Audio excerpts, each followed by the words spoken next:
বন্ধুরা, কুকুর হচ্ছে গৃহপালিত পশু।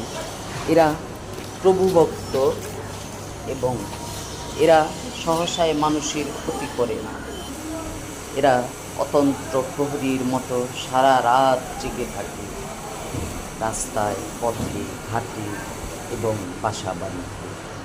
আবার দিনের বেলায় ঘুমায়।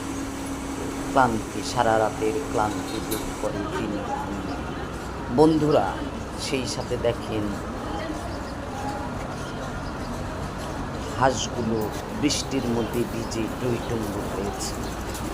বৃষ্টির মধ্যে সবজি দোকানগুলো পড়ে আছে, নেই কোনো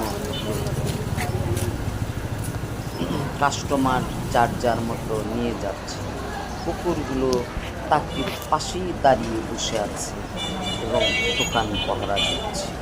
কুকুর সত্যি একটা গৃহপালিত পশুদের মধ্যে অন্যতম এই প্রাণীগুলোতে যদি আমরা একটু যত্ন নিতাম, একটু খেতে দিতাম, তাহলে আমাদের বিশাল উপকার হয়। আমাদের বাসা বাড়িতে চোর ডাকাত থেকে আমরা রক্ষা পেতে পারি, হাতির অত্যাচার থেকে আমরা রক্ষা পেতে পারি, কারণ কুকুর হাতি দেখলেই রেগে। বন্ধুরা, আমার চ্যানেলটি যদি আপনাদের কাছে ভালো লাগে তাহলে লাইক দিবেন এবং সাবস্ক্রাইব করে দেবেন। আপনাদের সবাইকে ধন্যবাদ।